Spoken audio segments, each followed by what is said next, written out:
Hello friends, start करते हैं economics का चैप्टर। और रिक्वेस्ट करूँगी कि प्लीज़ चैनल पे अगर नए हैं तो सब्सक्राइब करें, अदरवाइज़ शेयर करें और लाइक ज़रूर करें। ठीक है, चलिए फिर हम आज इकोनॉमिक्स को डिस्कस करेंगे अच्छे से। इकोनॉमिक की मैं स्टार्टिंग ले रही हूँ। उससे पहले भी इकोनॉमिक के काफ़ी वीडियो बनाए हैं जो कि मनी के बारे में थे और डिफरेंट कॉन्सेप्ट ऑफ इकोनॉमिक्स। आज थोड़ा सा रिवीजन भी करा ले रही हूँ। अगर आपको इससे पहले वीडियो जो है जो डिफरेंट कॉन्सेप्ट ऑफ इकोनॉमिक था, इकोनॉमिक, वो आप देख सकते हैं। ठीक है, तो ये इसको करते हुए आपकी और क्लैरिटी आएगी और आपको ये भी पता चलेगा कि किस तरह से एमसीक्यूज आते हैं। ठीक है, चलिए फिर डिफरेंट कॉन्सेप्ट ऑफ इकोनॉमिक्स मैंने लिया है। अब देखिए इकोनॉमिक्स को किस किस कॉन्सेप्ट में समझा जा सकता है। इकोनॉमिक्स धन संबंधी विज्ञान है, बिल्कुल है। मानव कल्याण संबंधी विज्ञान है, बिल्कुल। और इसकी तीसरी जो कॉन्सेप्ट है वो है सीमित साधनों में असीमित आवश्यकताओं की पूर्ति। साधन कौन से होते हैं? जिनसे हमारी ज़रूरतें पूरी होती हैं। आवश्यकताएं जो हम डिमांड करते हैं। तो साधन तो सीमित है लेकिन आवश्यकता असीमित है। कैसे? देखिए, जो भी हमारी ज़रूरतें पूरी होती है, जैसे कपड़ा हो गया, ठीक है, और लोहा है और लकड़ी है और कॉटन है, अनाज है, ये सब सीमित मात्रा है इनके उत्पादन की भी और प्रकृति में पाए जाने की भी। लेकिन हम लोग इतने ज़्यादा नंबर में हैं और उनकी एक आदमी की एक नहीं, पता नहीं कितनी ज़रूरतें हैं। तो यानी आवश्यकताओं की कोई सीमा नहीं, साधनों की सीमा है।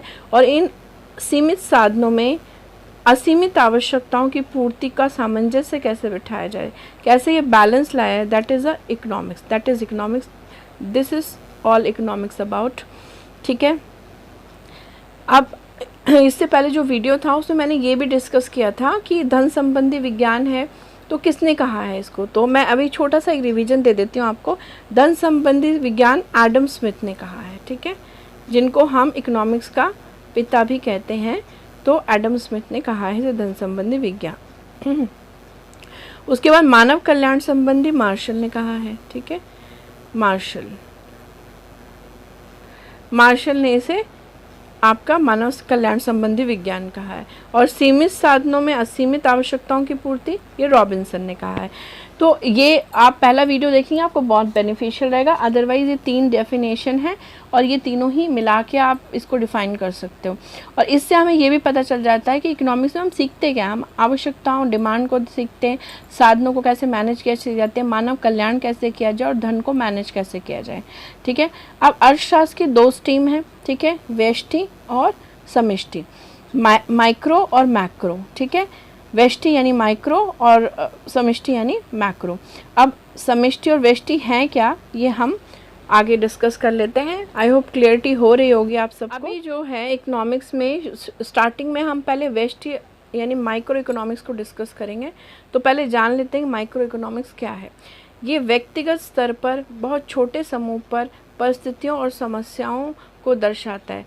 यानी छोटे स्तर पर, व्यक्तिगत स्तर पर समस्या को दर्शाना और उसका समाधान ढूंढना व्यष्टि यानी माइक्रो का पार्ट है। ठीक है, अब एक एग्जाम्पल ले लेते हैं इसको समझने के लिए। उपभोक्ता कौन होता है? कंज्यूमर। ठीक है, तो कंज्यूमर के अगर बिहेवियर को हम दिखा रहे हैं कि कैसे वो डिमांड कर रहा है, कीमत कम हो जा रही है, ज़्यादा डिमांड कर रहा है, कीमत ज़्यादा हो जा रही है, कम डिमांड कर रहा है। तो ये जो लॉ ऑफ डिमांड की बेसिकली मैं बात कर रही हूँ, आपने इकोनॉमिक्स में पढ़ा ही होगा लॉ ऑफ डिमांड क्या होता है। तो मांग का जो कीमत से संबंध है उसी को हम लॉ ऑफ डिमांड में दिखाते हैं। ठीक है, तो ये जो मांग का सिद्धांत है, या फिर आप एक फर्म का सप्लाई कैसे करती है, कितने रेट पर करती है, कैसे साधनों को कॉस्टिंग आती है, ये सब अगर आप देख रहे हैं, पूर्ति पक्ष को देख रहे हैं, सप्लाई को देख रहे हैं, it is also a part of micro economics. तो छोटे समूह के बारे में सारी चीज़ें डिटेल पता करना, समस्याओं पर विचार करना, हल ढूंढना, ये सब माइक्रो इकोनॉमिक्स का पार्ट है। ठीक है, और डिमांड का सिद्धांत यानी मांग का सिद्धांत और पूर्ति का सिद्धांत, these are also part of the microeconomics. ठीक है, आई होप क्लियरिटी आ रही होगी। अब यहाँ पर डिस्कस करेंगे हम यूटिलिटी। ठीक है, starting of the economy, utility को जानना ज़रूरी है। यूटिलिटी क्या होती है? देखिए क्या होती है यूटिलिटी। उपयोगिता, वैसे तो आपको सबको हिंदी में तो ये वर्ड पता होगा, लेकिन इकोनॉमिक की भाषा में इसका अर्थ क्या है और कितना विस्तृत है ये जानिए। किसी वस्तु या सेवा, ठीक है, मैंने अंडरलाइन किया है, वस्तु और सेवा से प्राप्त होने वाली संतुष्टि को हम उस वस्तु और सेवा की यूटिलिटी कहते हैं। मतलब कि अगर कोई वस्तु आप इस्तेमाल करें और अगर आप किसी सेवा ले रहे हैं कोई चीज़, तो उससे आपको उपयोगिता जो प्राप्त हो रही है, जो आपको संतुष्टि प्राप्त हो रही है, यही आपकी उपयोगिता है। अगर किसी चीज़ से हमें बिल्कुल भी उपयोगिता प्राप्त नहीं होगी तो सोचिए हम उसे यूज़ ही करेंगे, क्यों करेंगे, है ना। तो बेसिकली यहाँ से हम एक डायरेक्शन और देख सकते हैं कि if you are demanding something, अगर आप किसी चीज़ की डिमांड कर रहे हो तो किस लिए कर रहे हो, बिकॉज आपको कुछ उपयोगिता मिलेगी, उससे कुछ संतुष्टि मिलेगी, तभी तो आप पे करोगे। अदरवाइज जिस चीज़ से आपको कोई सेटिस्फैक्शन है, why you will pay for that. हाँ, चलिए फिर आगे बात करते हैं। It is a satisfaction, utility is also is a satisfaction, ठीक है, after consuming the goods and service. जब वस्तुओं सेवाओं का उपयोग कर लेते हैं उसके बाद जो सेटिस्फैक्शन है दैट इज़ द यूटिलिटी, ठीक है। मैंने थोड़ा इंग्लिश हिंदी दोनों में ले लिया ताकि सभी को अच्छे समझ में आ जाए। अब ये जो कैरेक्टरिस्टिक्स हैं यूटिलिटी के, इससे आपको यूटिलिटी के बारे में और जानने को मिलता है। देखिए, ये एक आवश्यकता को पूरा करती है, मतलब कोई आवश्यकता उसे पूरी हुई तो आपको यूटिलिटी मिल गई।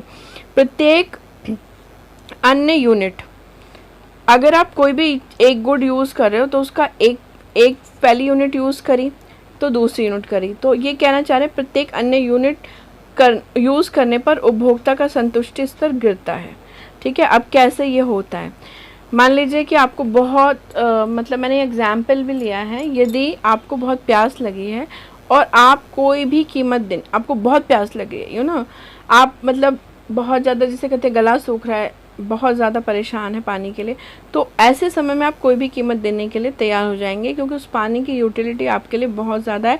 अगर आप पिएंगे तो बहुत संतुष्टि प्राप्त करेंगे, तो ऐसे में आप कोई भी कीमत देने के लिए तैयार हो जाएंगे। लेकिन आपने एक गिलास पानी पी लिया, आपका संतुष्टि का स्तर थोड़ा, आपको संतुष्टि प्राप्त हो गई।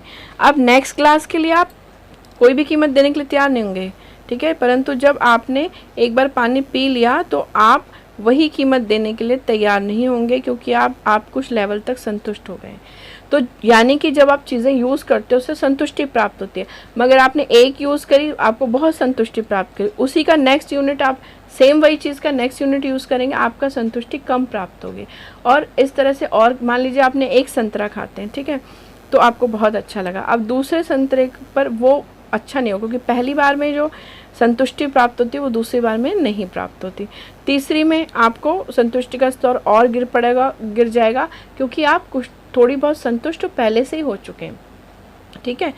तो इससे आपको पता चलता है कि आप किस चीज़ से सेटिस्फाइड हो रहे हो। आप उसकी ज़्यादा यूनिट यूज़ कर रहे हो तो आप ज़्यादा सेटिस्फाइड होते जा रहे हो, और पर्टिकुलर यूनिट जैसे जैसे आप बढ़ा रहे हो तो उस पर्टिकुलर यूनिट का संतुष्टि स्तर गिरता ही है, ठीक है। और इसको हम डिमिनिशिंग मार्जिनल यूटिलिटी कहते हैं। क्या कहते हैं? डिमिनिशिंग, ठीक है, डिमिनिशिंग मार्जिनल यूटिलिटी कहते हैं, ठीक है। तो अब आपने सीख ली concept of economic, micro macro क्या होता है, और यूटिलिटी जो कि बहुत इंपॉर्टेंट पार्ट है कंज्यूमर बिहेवियर का। आई होप सबको क्लियर हो गया होगा।